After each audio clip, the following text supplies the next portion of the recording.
Handoff, Adrian up the middle, room to the 20, cuts to the left to the 25, and Adrian's loose! He splits the defense! 50, 40, 30, goodbye, baby! Touchdown! We bleed purple, and our bones are gold. Hear the horns coming out of our dome, behold. We are Minnesota Vikings fans. We love when a player scores, we roar, ignite the stands. Hey there, Vikings fans who are listening to the Purple People podcast. My name is Kyle West. I am accompanied by Adam Carlson and Kyle Smith. How are you guys this evening? Yo. I gotta say, talking about the Vikings game is better than eating tainted meat. Slightly. Only ever so slightly. It's like the 5-second rule, and then it turned into the 10-second rule. It's true. But I'd like to welcome everyone to episode number 122 of the Purple People podcast. This one is titled, Orton Here's a Who. Oh, okay. Jesus, man. How do you come up with these? I don't know. My head is full of useless crap, that's why. Hey, if you ask me what my mom's birthday is, I'll have no idea. If you ask me what won the Academy Award in 1976, I could probably tell you. But that's just the way it goes, man. Mm-hmm. On that, I'd like to welcome you to the show. We got our group here, and we're ready to grind. I will admit that I did miss a portion of the game. I was at my nephew's birthday party. He turned 10 years old. We went and did a little bit of bowling. They had the game on at the lanes because I forced them. It's a sports bar, but they only wanted to play the Packers and the Lions. But I used a little bit of my influence to get that going. Good job, Adam. Good job. I'm proud of you. So I did miss pieces, but still I think I caught enough to have a pretty accurate idea of what went on in the game. But let's get to the quick hits before we start talking about that Bills game. Let's do it. All right. The first one, none of these are really very Vikings related, but let's do it anyway. Former Vikings wide receiver Percy Harvin was traded from the Seahawks to the New York Jets for a conditional 6th-round pick. Which could turn into a 4th. That's right, that is the condition. Depending on performance. I wish Percy the best of luck, though I don't understand how if he was not happy over there, how he's going to be happy over here. He was on a Super Bowl winning team. Yeah. And he was not happy. There's a common trend here. We don't have to bring up his rap sheet, but constantly injured and constantly causing drama in the back in the locker room. You make your own fate. I wish you the best of luck. You have amazing talent, man, but have fun in New York. Yeah, it's going to be a completely different ball of worms there. Former Vikings player and Hall of Famer Chris Dolman celebrated his 54th birthday on Thursday. Normally, I've gotten away from doing the birthdays in the quick hits, but I am just a big Chris Dolman fan. Mm-hmm. So I had to reference this one. Congratulations, big fella. Hall of Famer, legendary Viking. Doesn't get much better than him. Awesome. And the last quick hit is one that you hear a lot of negative things about the Vikings, but you don't hear a ton of positive. Recently, a story was released about how Christian Ponder and his family met a family when they were out shopping that had just lost their mother due to a tragic car accident. The Ponders approached the store manager after learning it and taking some pictures with the family, and they decided to pay for whatever the family bought. And to me, that was a fantastic gesture, something that a lot of folks wouldn't have done. And for that, I'd like to thank the Ponders and tell them that they are definitely classy, despite what a lot of fans say about them. I know we rag on him when he plays, but I said it from the beginning. He's a stand-up guy. Sam's pretty fun to follow on social media, but I expect nothing less from those two. If you follow them on social media, you know they do this kind of stuff willingly. So that's really cool, man. I'm glad you brought that to light for all the listeners. Well, it's not like they wanted the information to get out either. They were trying to do it anonymously, and they wanted the store manager to say that, that it was just taken care of. But I like that they didn't want it to reach media, and Mhm. that they just wanted it to be something small for the family. But either way, it was a great gesture, and they deserve some recognition for it. So, well done. It is, and it's the kind of story that everyone is so quick to jump on anytime something negative happens with a player or with a team, and you'll never see ESPN lead off with a story like that one, and I think that's cool. It is something that should be talked about, and like, hey, there are a lot of players that do a lot of really good things. Absolutely true. A lot of Vikings have charitable foundations. We've listed them in the past. Gave you some links to them. And there are definitely good things that are coming out. I know the Vikings organization has a bit of a black cloud hanging over it right now, but they'll see the light. They'll see all the good things that this team does, and things will get back to somewhat normal. Just ride with the wave. That's all. Just gotta relax, right? No, no, no. REQ squiggly line.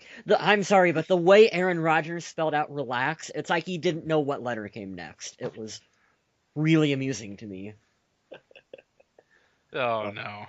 I hate him so much. It's got to be better than his Hans and Franz commercial, that's for sure. I find that commercial really funny. But I like the beside first, the point. 15 seconds of it. It's like, hey, it's Hans and Franz, and from there it's like, oh, no. Anyway, we got Bills to talk about. There you go. Let's do some game balls and some donkeys. I have many of each, so if you guys want to go first. Okay, well, I'll just kick it off. I'll do my game ball and I'll do my donkey at the same time here. I'm going to give my game ball to Everson Griffin because we've been hard on him previously, but hey, here's a guy who stepped up. He had 3 sacks for the game, 7 tackles, 1 assist, all over the field, making all kinds of plays. That is what I like to see from Everson. I hope he can continue on with the momentum that he got from this game and continue to grow and develop as a player. So that is my game ball. Everson Griffin currently tied for second in the NFL in sacks. Mm-hmm. Awesome stat. Awesome stat. Good for you. Mm-hmm.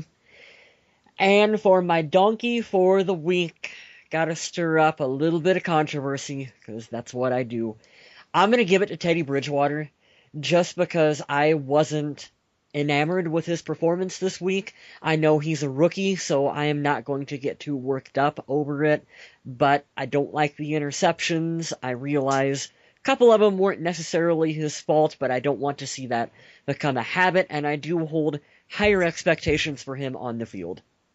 Yeah, a lot of his passes are getting either deflected or tipped, and that just makes for a bad situation.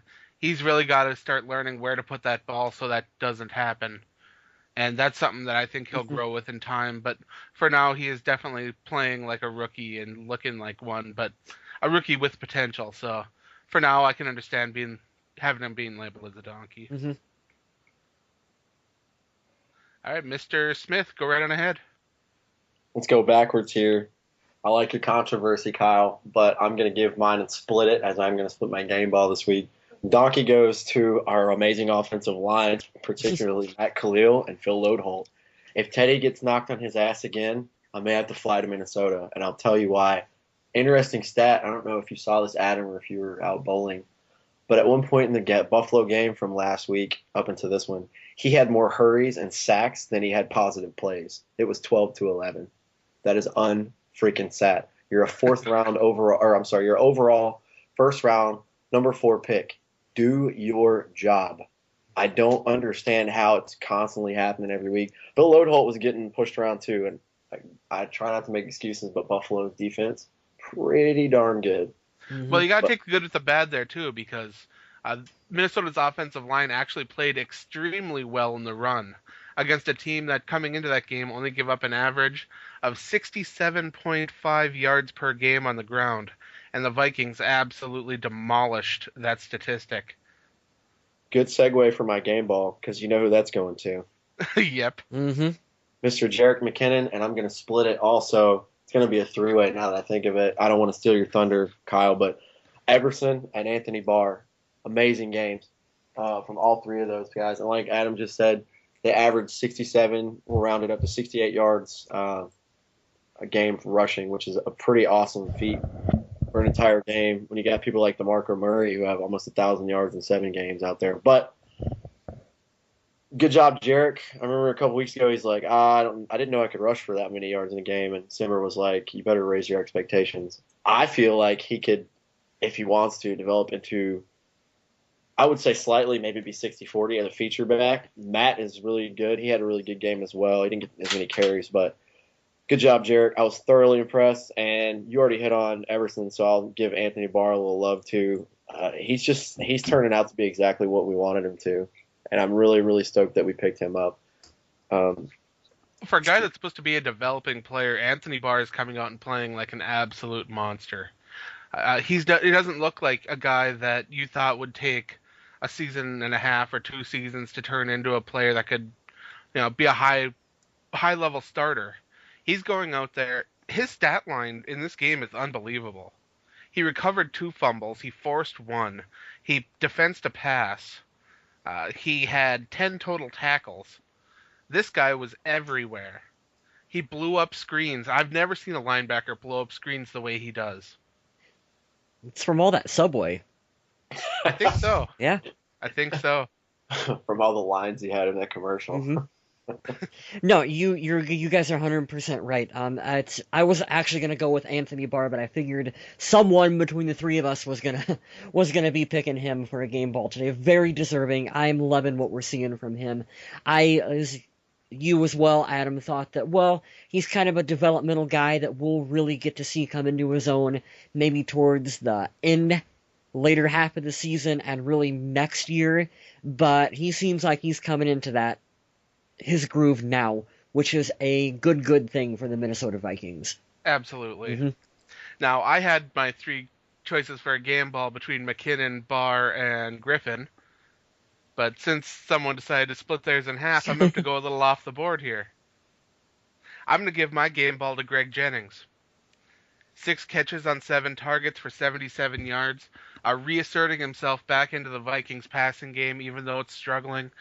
Greg Jennings is that veteran that's going to need to step up and help make plays with Teddy Bridgewater.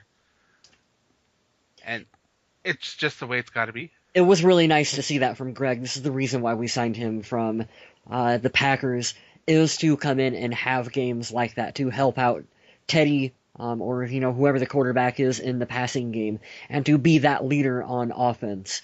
So yeah, we need him getting his one obligatory catch in the 4th quarter when the game is just absolutely over. Like, that's not going to cut it. Like, if Greg wants to continue to be on this team, he's got to have performances like this. So yeah, I was happy to see that as well. Absolutely. The catches weren't in garbage time, and it was just something that needed to happen, and hopefully he can keep it going. Mm-hmm. I have to throw it in. My lovely lady here is telling me to mention the nice little scuffle that he got into. Oh yeah. You guys saw that. Greg was he was outweighed by a good 50 to 60 pounds. He just posted up and wasn't having it. And I love that. I don't like the Steve Smith attitude that a lot of players have where they just look for fights, but Greg wasn't taking anything from anyone that day. It was so funny too. I forgot to mention that. I told that Sunday when we watched the game together. I said, we got to talk about that. Thank you for reminding me. He's such a nice guy off the field that it's funny. Yeah. It's funny when you see him get into a scuffle like that, because it's like, I wonder what it would take to get Greg riled up like that. He seems like such a nice guy and a professional, but once something just flips his switch, it's on, which is so nice to see. My donkey, which I'm 100% surprised that nobody picked this donkey. And I kind of forgot my list here. You were so surprised you don't even remember who you picked. That's okay. I can kill time with the best of them, Adam. The problem is that my answer is probably just about as relevant as his play was this week. And it's Brian Robinson. You got hate on B-Rob again. I am. When you play an entire game and get no stats at all, when the team is dominating their pass rush, and you are going up against a right tackle that isn't really I'd say in the upper echelons of the league. Mm-hmm. You're the veteran that's supposed to be showing the young guy how it's done. Get a tackle. Get some pressure. Do something. Just make it happen. That's fair. That's a fair analysis. I can't believe that we haven't heard his name called. Everson Griffin tied for second in the league Mm-hmm. in sacks, and Brian Robinson's nowhere to be found on the list. To be honest, I don't even want to scroll down to find him. My finger will probably get injured. I gotta admit, I almost had a hard time. I almost gave the game ball to Leotis McKelvin. I loved his potential as a cornerback in Buffalo, but I just kind of figured that that's a little bit of too much of a jerky move. I'm going to tell you what, too. I know we're going to talk about the game. I know everybody's probably pointing to either Greenway or Xavier, but Xavier played great up until the last drive. I mean, I don't know how you didn't know that ball was going to go to Sammy Watkins, but I don't know if any of the fans saw it, but he broke up what would have been another touchdown for Sammy earlier in the game, and we wouldn't even been in the conversation to have the lead to lose. Mm-hmm. I love the way Xavier played the other day. Really sucks that we lost it like we did early last season against Chicago, but I don't know. If you look at it, if you watch the game from start to finish up until the last couple of plays, I mean, we had this under control. Our defense was shining. Just really sad to see it come down to something so close. And like I said, I don't know how we didn't anticipate that was going to 14, but you knew it was. Well, defending a drag route in the NFL is just insanely hard. And when you're a player that has just a little over a year of experience, it makes it even harder, especially when you're trying to transition from being a physical cornerback to one that is trying to play the ball more because of the NFL's rules. So really, when the ball was placed at the 1, or was it 2, I don't remember. Yeah, the 1 or 2.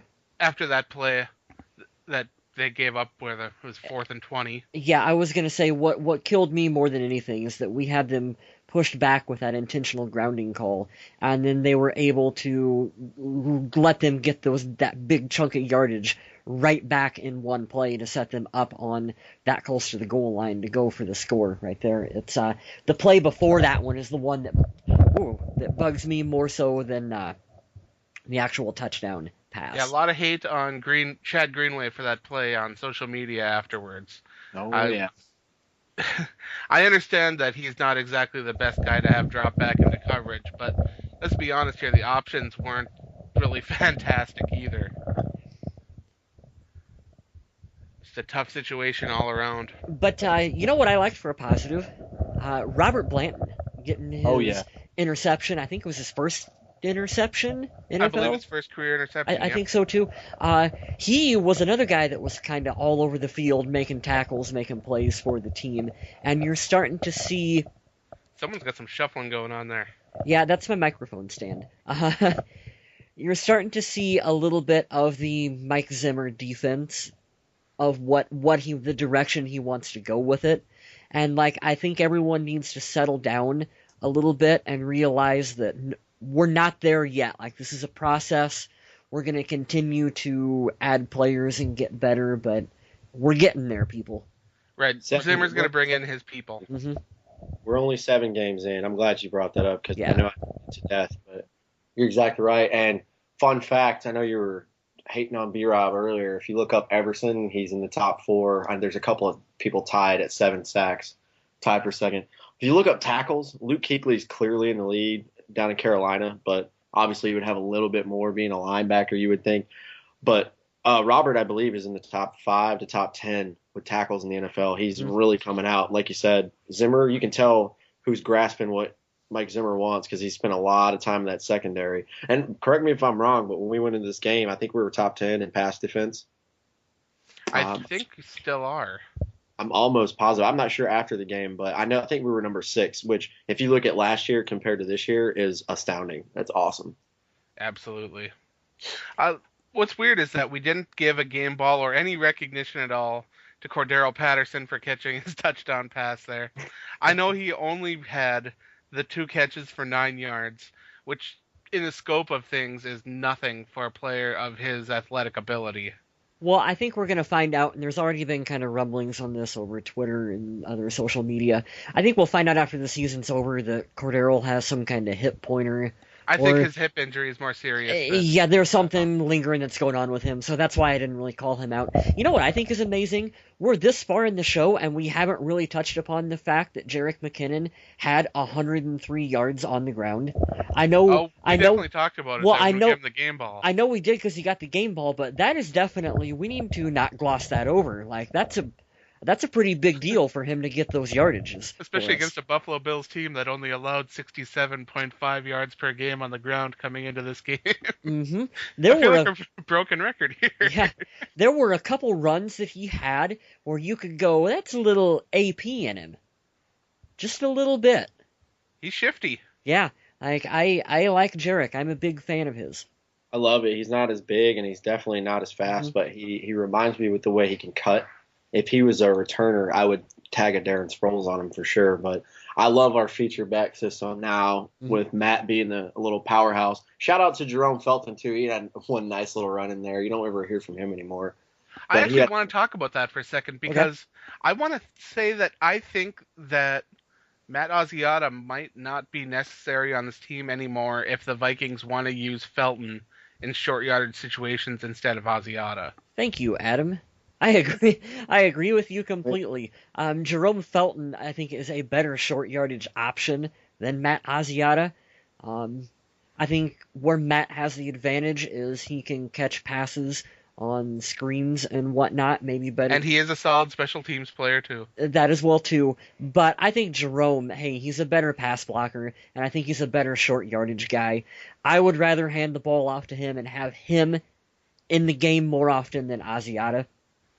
I don't know about you guys, but it's definitely an option. I mean, a lot of people will argue with the touchdowns. Matt has some games where he just has a coming out party, but I like Jerome's a little more of a veteran presence. He was one of the focal points to blocking for AP in that awesome year that he had a couple of years ago. I wouldn't be upset at all if that happened. I don't want to knock some of Asiata's touchdowns he's got. That's not what we're doing. No, hold on. I gotta finish my statement though. Like, I never want to take anything away from a player, but I do kind of feel like sometimes his get overinflated a little bit because the ball gets on like the 1 yard line and he gets to just kind of rush it in for a little easy touchdown, and suddenly he's got like 3 of those on the game, and it's like, how did that happen? You know what I mean? So it's kind of a little bit misleading on his touchdowns. This is true. Yeah. Yeah, I still like Asiata, and I'm glad that he's on the Vikings to help out this year, especially with a young running back to help that guy grow and develop. He is essential on the team right now, but going forward, he might not be as useful if there isn't a running back that's taken early in the draft. Todd Gurley? I'd be getting an offensive lineman, particularly a left tackle, before I'd take Todd Gurley. But I wouldn't be mad. Absolutely. If I wouldn't be mad at all if you took Todd Gurley. I don't know. Hey, if we want, let's be risky. Let's take Jameis Winston next year. Oh. Yeah, let's sign Richie Incognito while we're at it. Lots of that going around on Twitter, too. Oh, Lord. This team just has to recover from this image problem. It has to happen. Yes. Okay, so we talked about the fantastic game that Jerick McKinnon had on the ground. We spoke about the touchdown pass, the first ever touchdown pass in the NFL that Teddy Bridgewater threw that went to Cordero Patterson. We discussed the solid day that Greg Jennings had in the passing game. Overall, I felt that the offense didn't move as well as we thought they would.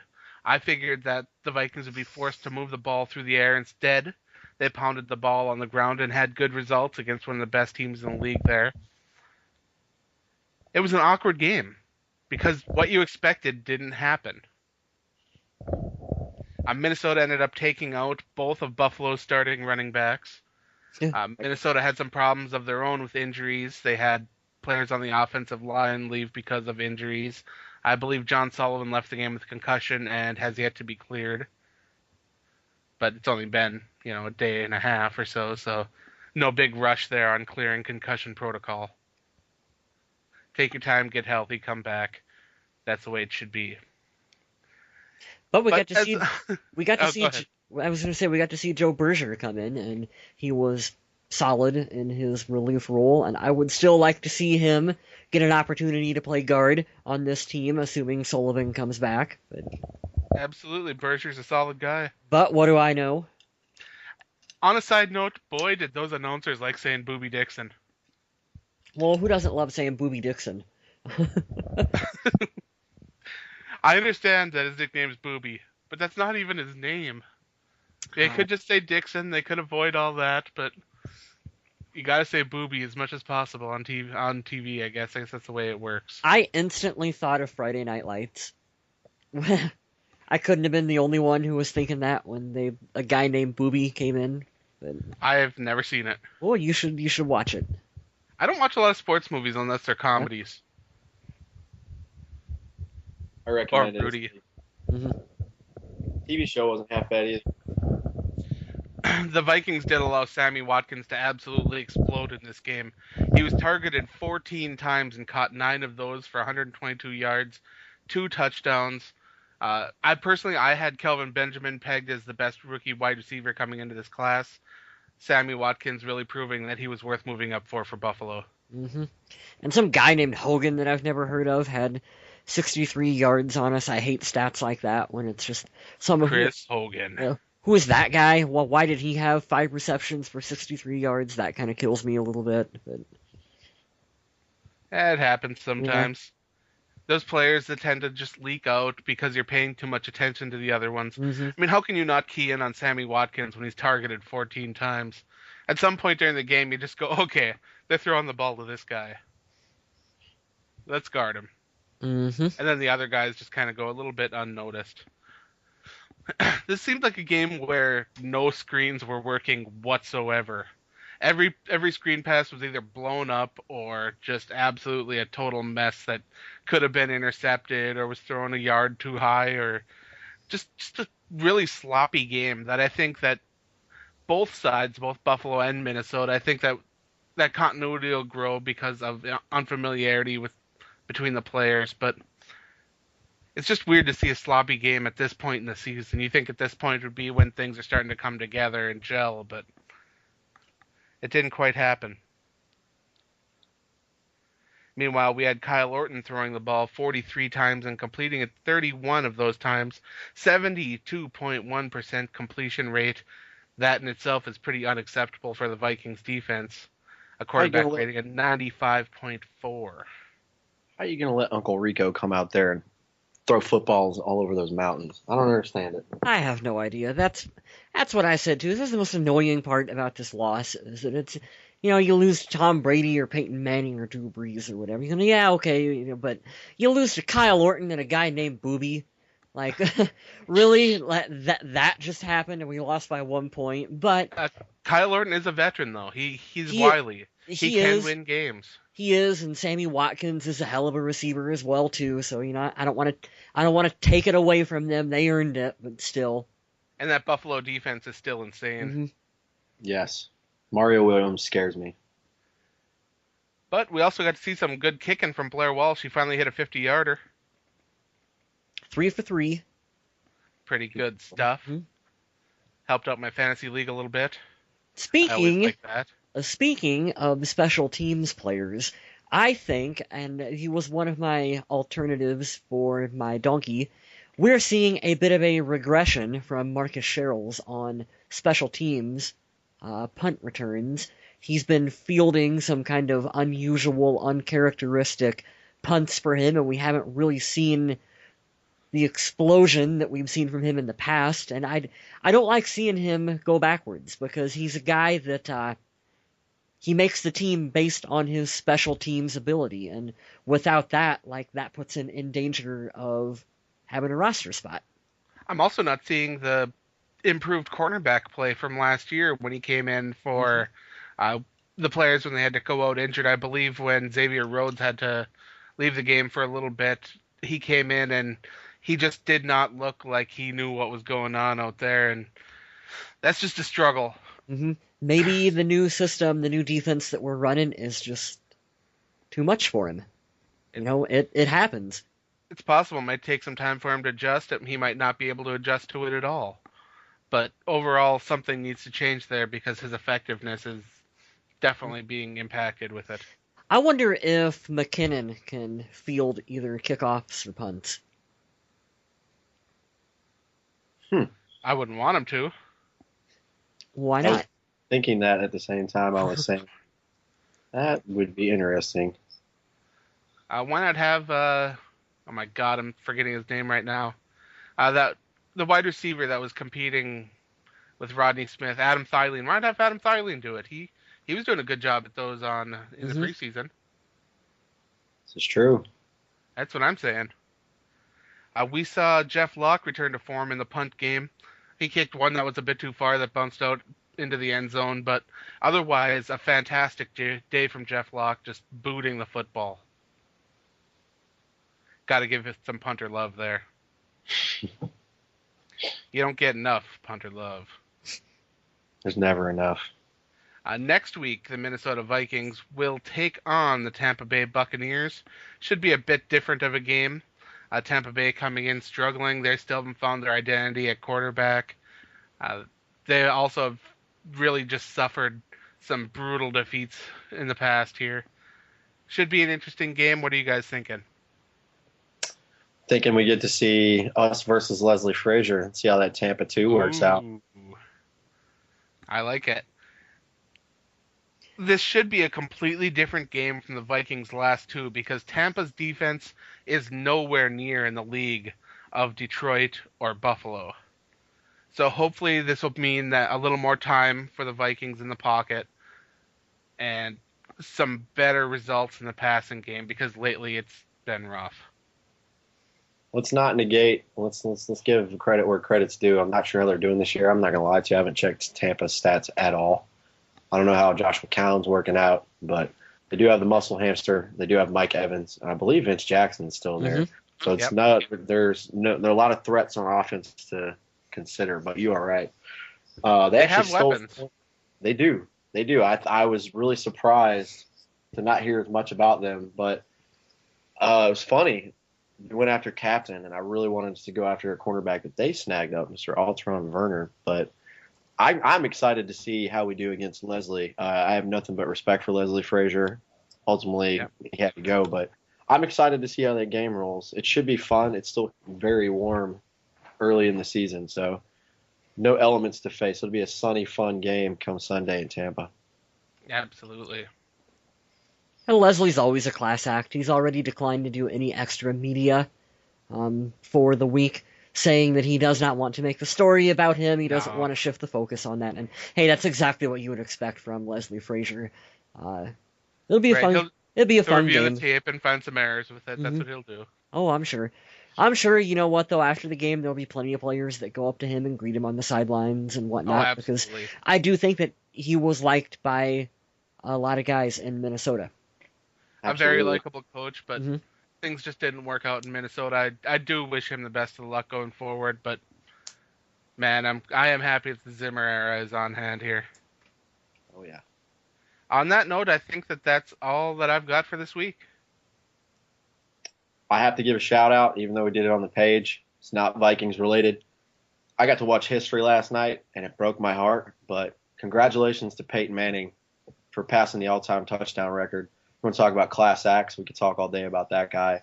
Unbelievable to throw 510 touchdowns in your career. I'm glad we don't have to play him this year. Absolutely. Yeah, I think there's two guys, I think, in the NFL that you can say no matter what team you cheer for, you respect these two guys. And on offense, that's Peyton Manning, and I think on defense, it's J.J. Watt. Like, no matter, if you're a football fan, I don't know how you can not respect those two. It's true. All right, on that note, I'd like to thank everyone for listening and remind them to stay classy, Minnesota.